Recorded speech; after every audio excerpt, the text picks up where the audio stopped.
अस्सलामु अलैकुम। मेरा नाम हफ़ीज़ हैदर है और मैं क्लिनिकल साइकोलॉजिस्ट हूँ। आज की वीडियो स्किज़ोफ्रेनिया के पेशेंट के मुतल्लिक़ है। स्किज़ोफ्रेनिया पेशेंट के ऊपर जो है जो चांसेस ऑफ रिकवरी होते हैं या प्रोग्नोसिस होता है, उनका सम टाइम कुछ ऐसे केसेस भी होते हैं बहुत पुअर होता है।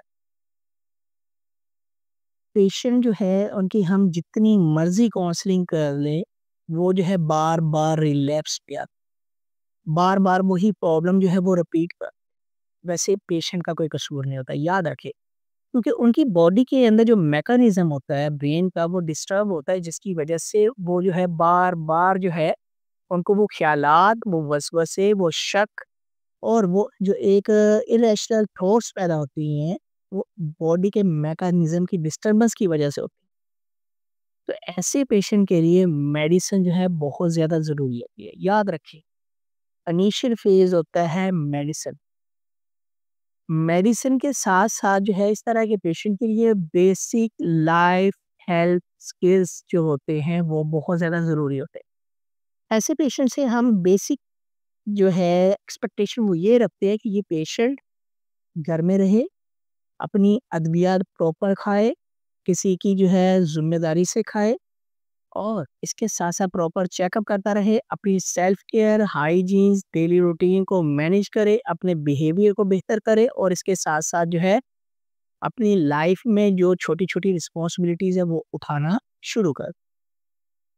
सबसे मेजर रोल मेडिसिन है इनिशियल फेज़ के ऊपर क्योंकि जैसे ही मेडिसिन वो चलेगी उसकी, तो जो है पेशेंट ऑटोमैटिकली जो है वो एक मेंटेनेंस फेज़ के अंदर आना शुरू हो जाएगा और उसके अंदर इनसाइट बिल्ड करना सेकंड नंबर पे आता है जो काम है साइकोलॉजिस्ट का इनसाइट बिल्ड कर उसे एहसास दिलाना कि वाक़ई ही आप एक पेशेंट हो और आपको जो है ये चीज़ें, ये काम करने की ज़रूरत है। आपके ख़्यालात सिर्फ़ आप ही के हैं। आप अगर इन ख़्यालात का इज़हार किसी दूसरे, तीसरे, चौथे इंसान से करोगे, तो उससे कई और इक़साम के जो है मामलात आपके जो है वो ख़राब हो सकते हैं। फिर जो है उसकी सेल्फ केयर के ऊपर बात करनी है और फिर डेली रूटीन के ऊपर, मेडिसिन के ऊपर ड्रिलिंग करनी होती है और इनके बिहेवियर को शेप करना होता है। बेसिकली ये गोल सेटिंग्स होती है इनिशियल फेज़ के ऊपर और वो तब होती है जब पेशेंट के अंदर कुछ इनसाइट आना शुरू हो जाती है। सबसे क्रूशियल टाइम होता है पेशेंट के अंदर इनसाइट बिल्ड करना। जब तक पेशेंट के अंदर इनसाइट बिल्ड नहीं होती, स्किज़ोफ्रेनिया पेशेंट के अंदर बेहतरी नज़र नहीं आती और बेहतरी तब नज़र आती है जब प्रॉपर जो है उसकी सिम्पटम्स की सेवेरिटी के ऊपर जो है साइकियाट्रिस्ट मेडिसिन प्रिस्क्राइब करते हैं और वो पेशेंट खाने के लिए एग्री हो जाता है, खाता है, खाने के बाद कुछ इम्प्रूव्ड होता है और उसके बाद काउंसलिंग सेशन जो है बड़े उनके लिए जो है कारआमद होते हैं।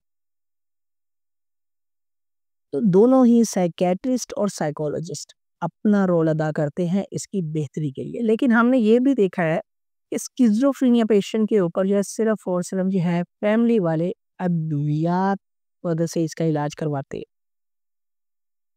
समझते कि अब ये जो है इनके ऊपर दवाइयाँ जो है लग चुकी हैं, इनके जिस्म आदी हो चुका है, अब इसने दवाइयों से ठीक रहे और इनके रिलैप्स के चांसेस बहुत ज़्यादा होते हैं। जैसे ही दवाई में कमी पेशी हुई, रिलैप्स। जैसे ही मौसम के अंदर चेंजेस आई, रिलैप्स। जैसे ही कोई ऐसी चीज़ या किसी भी ऐसी चीज़ ने इनके ऊपर अटैक कर दिया या कोई भी ट्रिगर एक्टिवेट हो गया तो रिलैप्स। तो रिलैप्स से बचने के लिए काउंसलिंग सेशन बहुत ज़्यादा रिक्वायर्ड होते हैं इस तरह के पेशेंट के लिए। फैमिली वाले ये जान लें कि मेडिसिन तो ज़रूरी है ही है, ये याद रखिए। लेकिन काउंसलिंग सेशन उससे भी ज़्यादा बेहतर है। मैं ये नहीं कहता कि आप मेडिसिन छोड़ दें, मेडिसिन खिलाएँ, ज़रूर खिलाएँ, ज़रूरी है। लेकिन साथ में इस तरह के पेशेंट की जो है काउंसलिंग ज़रूरी है, क्योंकि ये देखा गया है रिसर्चेज़ के अंदर कि जिन पेशेंट की जो है मेडिसिन के साथ-साथ काउंसलिंग भी होती है, उनके अंदर बेहतरी बहुत ज़्यादा आ जाती है और इवन कि वो अपनी नॉर्मल लाइफ़ गुज़ारने पे आमादा हो जाते हैं और एक अच्छी ज़िंदगी गुज़ारते हैं।